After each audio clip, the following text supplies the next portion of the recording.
सतगुरु जी की प्यारी साध संगत जी, धन धन सतगुरु तेरा ही आसरा।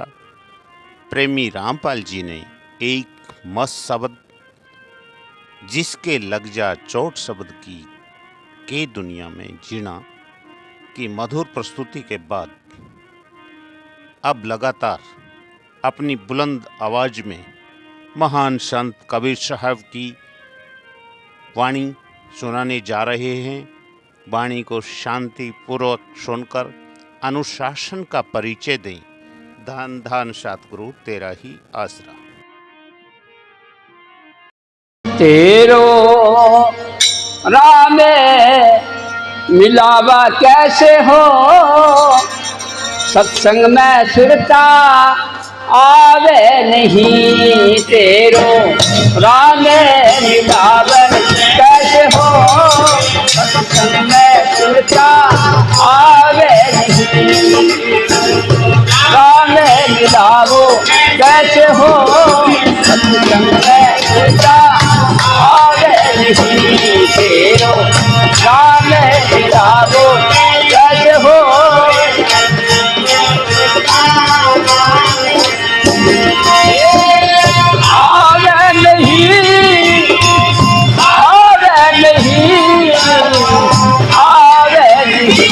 तेरो राम मिलावो कैसे हो।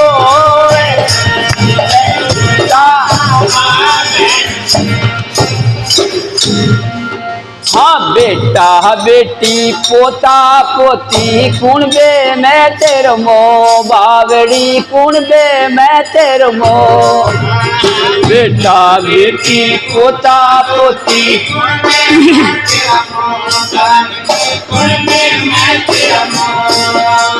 अंत समय में चली अकेली, साथे ना चाले तेरे को। सत्संग में सुरता आवे नहीं। तेरो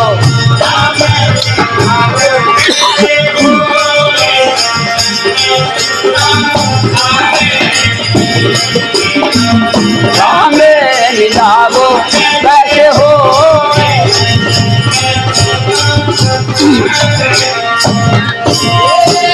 आवे नहीं आवे नहीं आवे नहीं। तेरो राम मिलावो कैसे हो, संग में सुरता।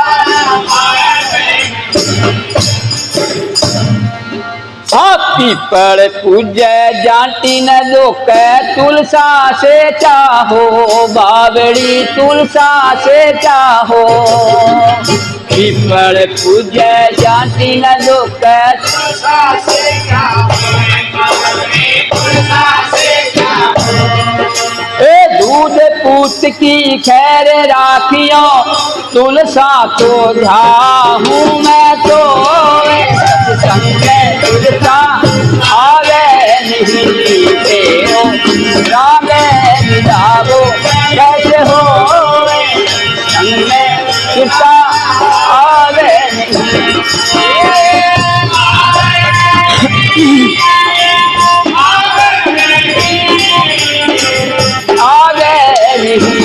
तेरो राम मिलावो कैसे हो,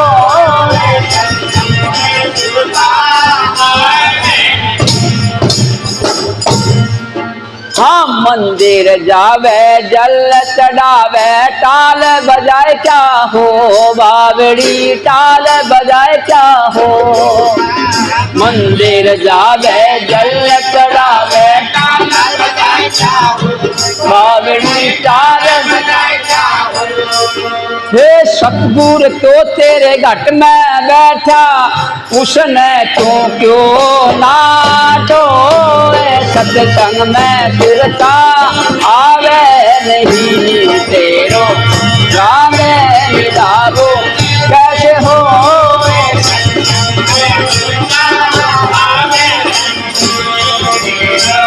राम मिलावो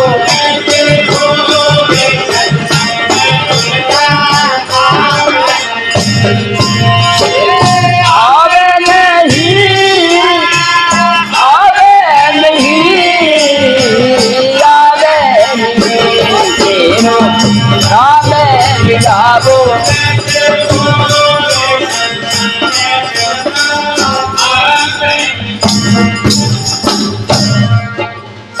बिन देखा न पूजती डोले राम से राखे द्रोह बावड़ी राम से राखे द्रोह बिन देखा न पूजती डोले राम से राखे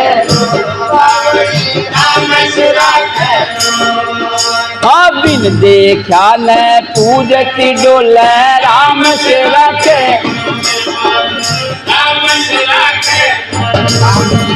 संत देख तेरो माथो ठन के मुक्ति तो कैसे हो सत्संग में चिरता आवे नहीं तेरो रावे मिलावो कैसे हो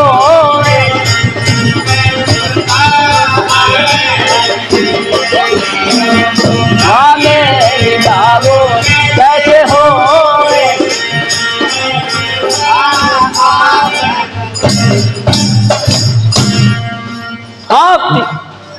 हाँ बड़क चरणिया बिरद हवस्ता तीनों दिन को बावड़ी तीनों दिन को बड़क चरणिया बिरद हवस्ता तीनों दिन को कहत कबीर सुनो भाई साधो सुरता तो चाली कांटा बो सत्संग में सुरता आवे नहीं तेरो रामे मिलावो कैसे हो सत्संग में सुरता आवे नहीं तेरो रामे मिलावो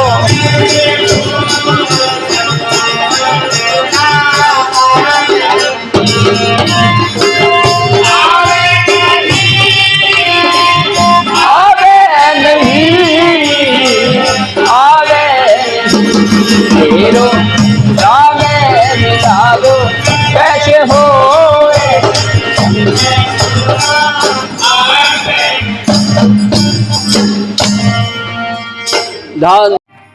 प्यारे महानुभावों, प्रेमी रामपाल जी की कितनी स्पष्ट आवाज में कबीर साहब की वाणी तेरो राम मिलावो कैसे होए सत्संग में सुरता आवे नहीं ने हम सब परमार्थियों को चेताया है कि राम से मिलना है तो क्या करना है।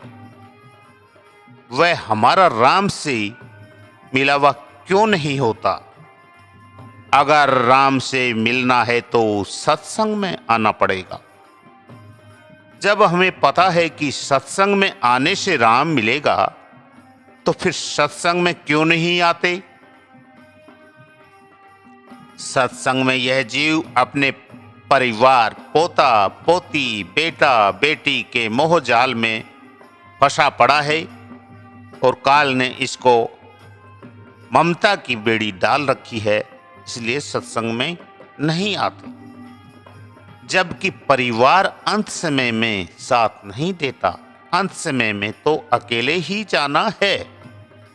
सत्संग में नहीं आने से जीव का भ्रम का पर्दा नहीं खुलता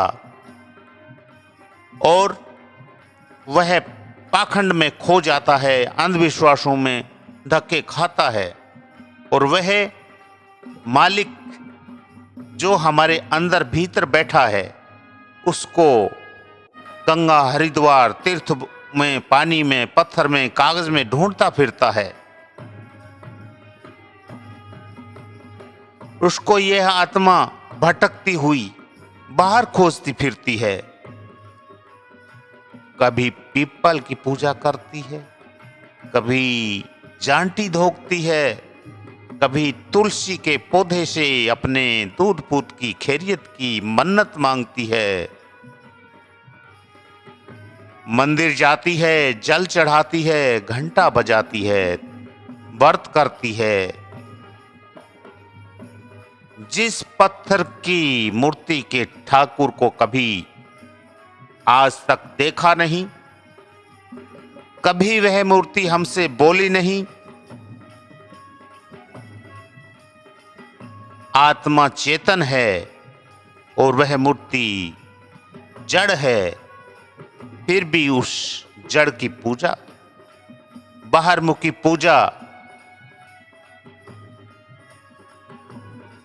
यानी कि पाखंड कर करके अपना यह कीमती मनुष्य जन्म जो बड़ा मुश्किल से 84 भुगतने के बाद मिला, इस हीरे से जन्म को खत्म कर दिया, कौड़ियों के भाव इसको बर्बाद कर दिया। साधु संतों का संग, सत्संग कभी करा नहीं, उनसे बिल्कुल दूरी बना के रखी, उनसे घृणा करते रहे। साधु संत महात्माओं अच्छे सज्जनों की हमेशा चुगली निंदा करते रहे, हमेशा बुरे काम कर करके अपने कर्मों में कांटे बो दिए। अब तुझे कौन बचाएगा? कबीर साहब हमको बिल्कुल साफ साफ समझाते हैं कि प्यारे बंदे, समय रहते संभल जा, सतगुरु का, संत महात्माओं का सत्संग कर ले और अपना भाग जगा ले, उनसे राम नाम की पूंजी ले ले और अपना जीवन सफल बना ले, वरना बाद में कोई साथ नहीं देगा। ये सब यहीं छोड़ जाना है, कोई चीज साथ नहीं जानी। ये नश्वर संसार है, यहाँ जो आए हैं सब जाना है, बाद में पछताने से ही कुछ नहीं होगा। अब पछताए क्या होत है जब चिड़िया चुग गई खेत। धन धन सतगुरु तेरा ही आसरा।